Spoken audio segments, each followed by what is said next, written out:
Berfirmanlah Tuhan kepada Musa, "Lihat, aku mengangkat engkau sebagai Allah bagi Firaun, dan Harun abangmu akan menjadi nabimu.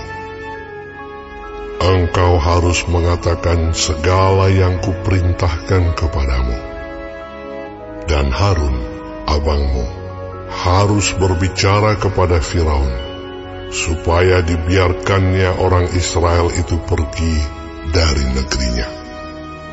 Tetapi aku akan mengeraskan hati Firaun, dan aku akan memperbanyak tanda-tanda dan mujizat-mujizat yang kubuat di tanah Mesir. Bila mana Firaun tidak mendengarkan kamu, maka aku akan mendatangkan tanganku kepada Mesir dan mengeluarkan pasukanku, umatku, orang Israel dari tanah Mesir dengan hukuman-hukuman yang berat.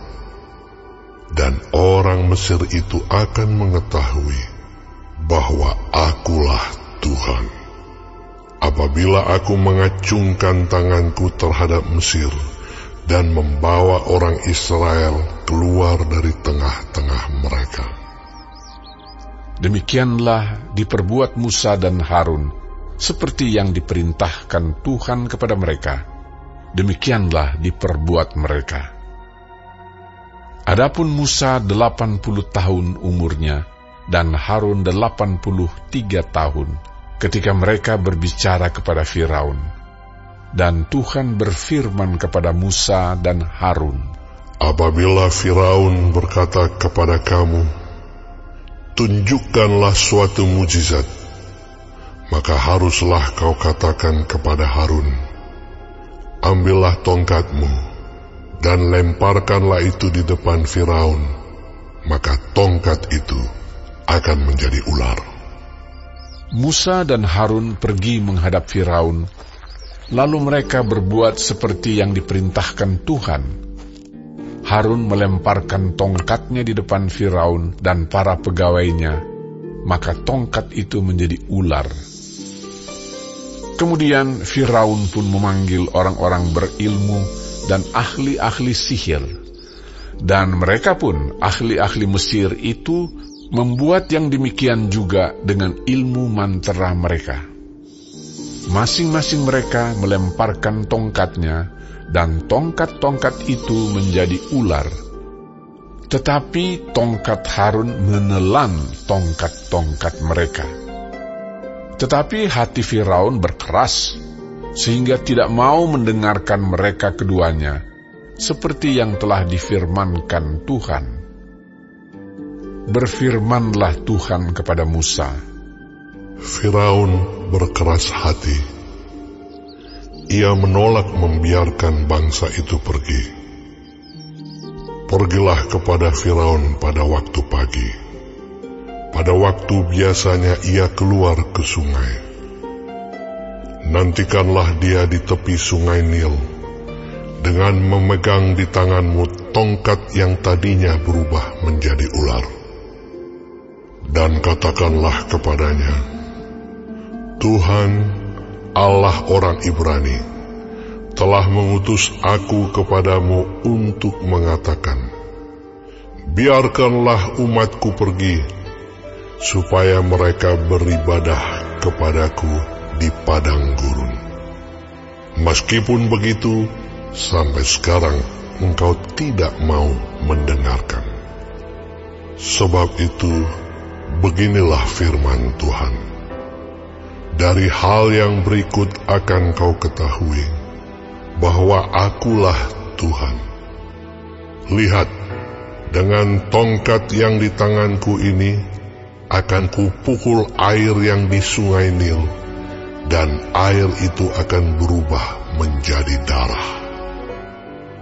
Dan ikan yang dalam sungai Nil akan mati, sehingga sungai Nil akan berbau busuk.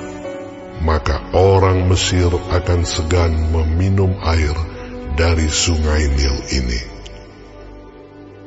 Tuhan berfirman kepada Musa, Katakanlah kepada Harun, Ambillah tongkatmu, ulurkanlah tanganmu ke atas segala air orang Mesir, ke atas sungai, selokan, kolam, dan ke atas segala kumpulan air yang ada pada mereka, supaya semuanya menjadi darah. Dan akan ada darah di seluruh tanah Mesir, bahkan dalam wadah kayu dan wadah batu. Demikianlah Musa dan Harun berbuat seperti yang difirmankan Tuhan. Diangkatnya tongkat itu dan dipukulkannya kepada air yang di sungai Nil, di depan mata Firaun dan pegawai-pegawainya. Maka seluruh air yang di sungai Nil berubah menjadi darah. Matilah ikan di sungai Nil, sehingga sungai Nil itu berbau busuk, dan orang Mesir tidak dapat meminum air dari sungai Nil, dan di seluruh tanah Mesir ada darah. Tetapi para ahli Mesir membuat yang demikian juga dengan ilmu-ilmu mantra mereka, sehingga hati Firaun berkeras dan ia tidak mau mendengarkan mereka keduanya seperti yang telah difirmankan Tuhan. Firaun berpaling, lalu masuk ke istananya dan tidak mau memperhatikan hal itu juga. Tetapi semua orang Mesir menggali-gali di sekitar sungai Nil, mencari air untuk diminum, sebab mereka tidak dapat meminum air sungai Nil. Demikianlah genap 7 hari berlalu setelah Tuhan menulahi sungai Nil.